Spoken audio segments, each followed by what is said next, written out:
Hi friends, இந்த வீடியோவில் என்னோட டே டு டே ரொட்டீனோடு சேர்த்து சந்தோஷமான வாழ்க்கைன்னு என்ன, அதை நம்ம எப்படி பார்க்குறோம் அப்படிங்கிறத பேசியிருக்கேன். கண்டிப்பாக இந்த வீடியோ உங்களுக்கு யூஸ்ஃபுல்லாக இருக்கும். ஃபுல்லாக பாருங்கள். சந்தோஷமான வாழ்க்கை, ஹாப்பி லைஃப். சந்தோஷம்னா என்னங்க? அது யார்கிட்ட இருக்குது?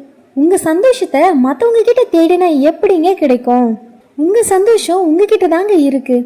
நானும் அப்படி தான், என் சந்தோஷம் மற்றவங்க கிட்ட தான் இருக்குன்னு முட்டாள்தனமாக நம்பிக்கிட்டு இருந்தேன். அப்புறம் தான் புரிஞ்சுது என் சந்தோஷம் என்கிட்ட தான் இருக்குது அப்படின்னு. எல்லாருமே சந்தோஷமாக லைஃப்பை வாழ தான் ஆசைப்படுறோம், அதில் எந்த சந்தேகமும் இல்லை தான்.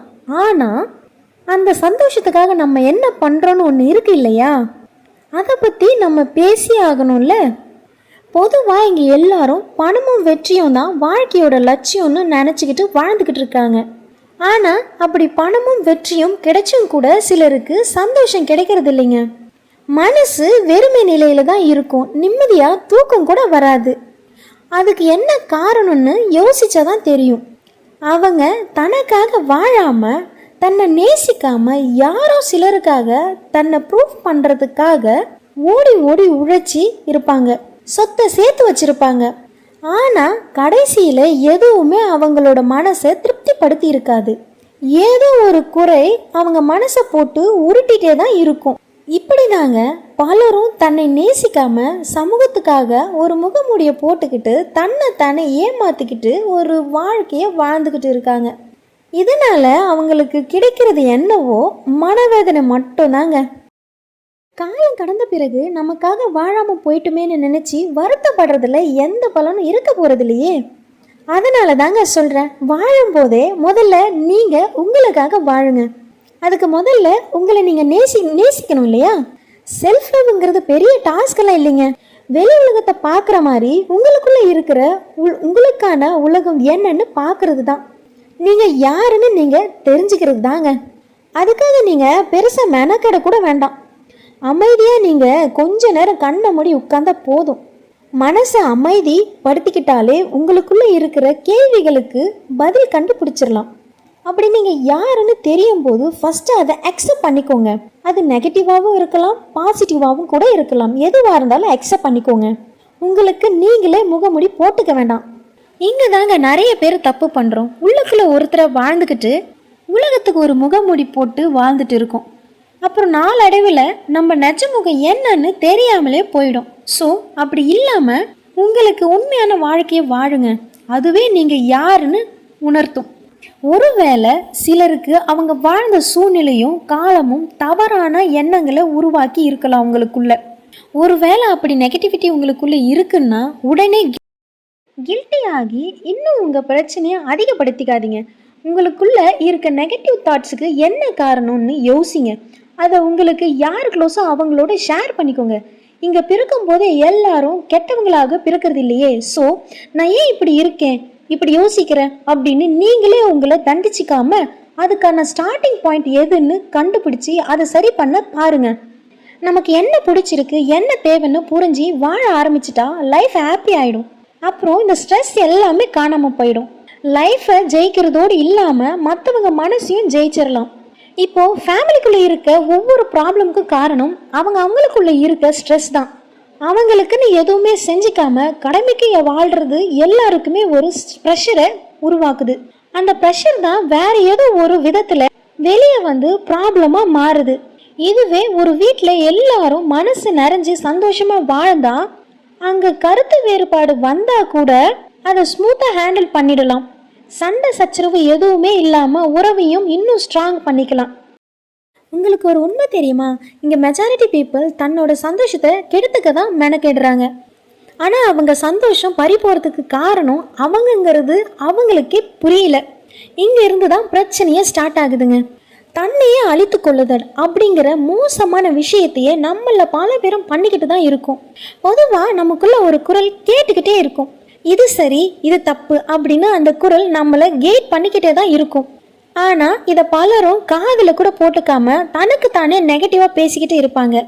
இந்த நெகட்டிவ் செல்ஃப் டாக்னால நம்மளை கேட் பண்ணிக்கிட்டு இருக்க உள்ளுணர்வு கூட ஆஃப் ஆகிடும்னா பார்த்துக்கோங்க. அந்த அளவுக்கு மைண்டை நம்ம ஸ்பாயில் பண்ணியிருப்போம். இப்படி தொடர்ந்து நெகட்டிவாக செல்ஃப் டாக் பண்ணிக்கிட்டு இருக்கும் பொழுது நம்மளை சுற்றி எவ்வளோ நல்ல விஷயங்கள் நடந்தாலும் சரிங்க, நம்ம அதை தப்பான கோணத்தில் தான் பார்ப்போம். ஒரு எக்ஸாம்பிள் சொல்லணும்னா, ஒருத்தர் உங்களை பாராட்ட வந்தால் கூட உங்களை திட்ட தான் வராங்கன்னு நீங்களே முடிவு பண்ணிடுவீங்க. உங்கள் மேலே உங்களுக்கே நம்பிக்கை இருக்காது. அந்த அளவுக்கு இந்த நெகட்டிவ் செல்ஃப் டாக் உங்களை மாற்றி இருக்கும்.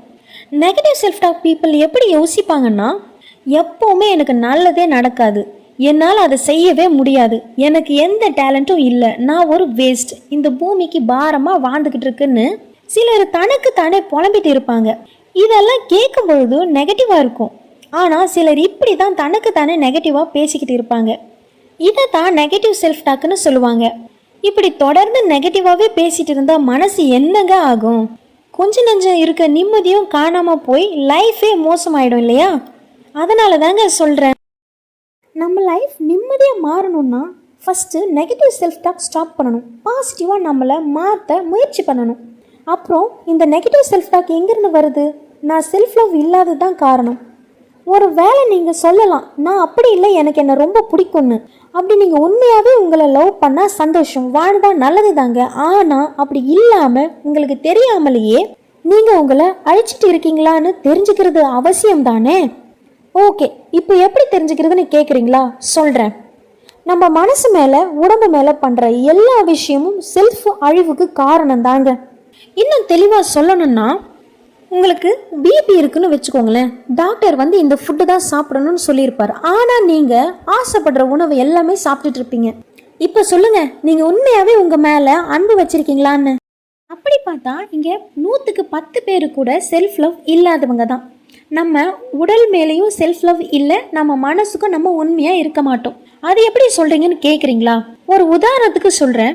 நீங்கள் இப்போ ஒரு டாக்ஸிக் ரிலேஷன்ஷிப்பில் இருக்கீங்கன்னு வச்சுக்கோங்க. சிலர் தெரிஞ்சு டாக்ஸிக் ரிலேஷன்ஷிப்பில் மாட்டிக்கிட்டு இருப்பாங்க. அது தான் மனசை பாதிக்குதுன்னு தெரிஞ்சே அதை தொடர்ந்து பண்ணிக்கிட்டே இருப்பாங்க. இப்படி யாராச்சும் இருக்கீங்கன்னா ஒன்று நல்லா தெரிஞ்சுக்கோங்க, இது உங்கள் லைஃப்பை அர்த்தம் இல்லாமல் பண்ணிக்கிட்டு இருக்குது. இந்த உறவால் உங்களுக்கு கிடைக்க போகிறது வேதனையும் வலியும் மட்டும்தாங்க. இதில் இன்னொரு ப்ராப்ளம் என்னன்னா, சிலர் டாக்ஸிக் ரிலேஷன்ஷிப்பில் மாட்டிக்கிட்டு இருக்குன்னு தெரியாமலேயே அவங்க லைஃப்பை கடமைக்குன்னு வாழ்ந்துட்டு இருப்பாங்க. அதனால் ஃபஸ்ட்டு நம்ம டாக்ஸிக் ரிலேஷன்ஷிப்பில் மாட்டிக்கிட்டு இருக்கோமான்னு தெரிஞ்சுக்கணும். அப்புறம் டாக்ஸிக் ரிலேஷன்ஷிப்னா என்னன்னு தெரிஞ்சுப்போம். இதை கண்டுபிடிக்கிறது கஷ்டமான டாஸ்கெல்லாம் இல்லைங்க. எந்த ரிலேஷன்ஷிப்பாக இருந்தாலும் அதுக்கு முக்கியமான 3 அடிப்படை விஷயங்கள் என்னென்ன? Respect, affection, trust.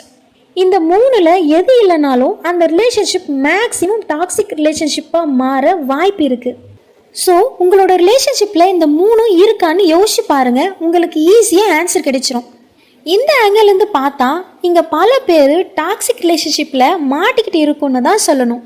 ஆனால் சிலர் கண்ணுக்கு எதிரே இருக்க உண்மையை அக்செப்ட் பண்ண முடியாமல் ரொம்ப மோசமான ரிலேஷன்ஷிப்பில் சிக்கி தான் லைஃபையே ஸ்பாயில் பண்ணிக்கிட்டு இருப்பாங்க. அப்படிப்பட்டவங்களுக்கு நான் ஒன்று சொல்கிறேன், ஒரு ரிலேஷன்ஷிப் ஆரோக்கியமாக நீடிக்கணும்னா நான் மேலே சொன்ன மாதிரி ரெஸ்பெக்ட், அஃபெக்ஷன், ட்ரஸ்ட் இது 3 இருக்கணும். ஒரு வேளை உங்கள் பார்ட்னர் இதை ஃபாலோ பண்ணாமல் தொடர்ந்து உங்களை ஹர்ட் பண்ணிக்கிட்டே இருந்தால் உங்களுக்குள்ளே நீங்களே ஏதோ காரணம் சொல்லி அந்த பிரச்சனையை ஈஸியாக கடந்து போகாமல் உண்மையான காரணம் என்னன்னு தெரிஞ்சுக்கோங்க. மறுபடியும் அந்த மோசமான ரிலேஷன்ஷிப்பில் உங்களை நீங்கள் இழந்துக்கிட்டு இருக்காதீங்க. மோசமான ரிலேஷன்ஷிப்னு நான் சொன்னது லவ், ஃப்ரெண்ட்ஷிப், மேரேஜ் இப்படி எல்லாத்தையும் சேர்த்து தாங்க சொல்கிறேன். மோசமான ரிலேஷன்ஷிப்பில் இருந்து விலகி வர வலியை விட அதுக்குள்ளேயே இருந்து தொடர்ந்து அனுபவிக்கிற வலி அதிகமாக இருக்கும். ஸோ அதை புரிஞ்சுக்கிட்டு உங்கள் நல்லதுக்காக, மன ஆறுதலுக்காக நல்ல முடிவாக எடுங்க. அதுதான் உங்கள் வாழ்க்கையை அர்த்தமுள்ளதாக மாற்றும். சப்போஸ் இந்த ப்ராப்ளம்னால அஃபெக்ட் ஆகாதவங்களுக்கு டாக்ஸிக் ரிலேஷன்ஷிப்பை பற்றி இந்த அளவுக்கு நான் ஏன் சொல்லிக்கிட்டு இருக்கேன்னு தோணலாம். அவங்களுக்கு ஒரு சின்ன எக்ஸ்பிளனேஷன் கொடுக்குறேன், கொஞ்சம் திங்க் பண்ணி பாருங்கள். எப்போவுமே உங்களை பற்றி யோசிக்காமல், கேர் பண்ணாமல், சந்தேகப்பட்டுக்கிட்டு, வார்த்தையால் நோகடிச்சுக்கிட்டு, எமோஷனல் சப்போர்ட் கூட கொடுக்காம உங்கள் பார்ட்னர் இருக்காங்கன்னா அந்த ரிலேஷன்ஷிப்க்கு ஏதாச்சும் மீனிங் இருக்குமா? நீங்கள் சந்தோஷமாக இருப்பீங்களா? இதனால் டெய்லி உங்களோட மனசு நம்பிக்கை இழந்து விரக்தியான நிலைக்கு தள்ளப்படுமே தவிர வேற எந்த பலனும் இந்த ரிலேஷன்ஷிப்பில் கிடைக்க போகிறது இல்லை. இப்படி இருக்கும் பொழுது எந்த அளவுக்கு வேதனையை கொடுக்குன்னு உங்களுக்கு புரியும்னு நான் நினைக்கிறேன். அதனால தாங்க நான் அதை பற்றி அவ்வளோ நேரம் சொல்லிக்கிட்டு இருக்கேன்.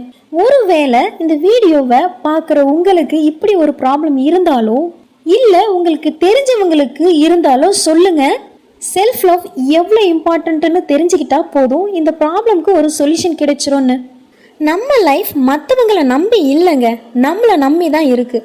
அதே போல் உங்கள் சந்தோஷத்தை மற்றவங்க கிட்ட வைக்காதீங்க, உங்கள் சந்தோஷத்தை உங்களுக்குள்ளேயே தேடுங்க. இருக்க ஒரு லைஃப்பை உங்களுக்காக உங்களுக்கு பிடிச்ச மாதிரி வாழ்ந்துட்டு போங்க. ரொம்ப சந்தோஷமாக ஹாப்பியாக இருங்க. ஓகே ஃப்ரெண்ட்ஸ், இந்த வீடியோ உங்களில் யாருக்காச்சும் ஒருத்தருக்கு ஒரு சின்ன ஆறுதலையோ இல்லை நம்பிக்கையோ கொடுத்துருக்குன்னு நான் நம்புகிறேன். அப்படி இந்த வீடியோ பிடிச்சிருந்தா லைக் பண்ணுங்கள், அப்படியே எங்கள் சேனலுக்கு சப்போர்ட் பண்ணி சப்ஸ்கிரைப் பண்ணுங்கள். நெக்ஸ்ட் வீடியோவில் மீட் பண்ணுறோம். Thank you so much. பாய்.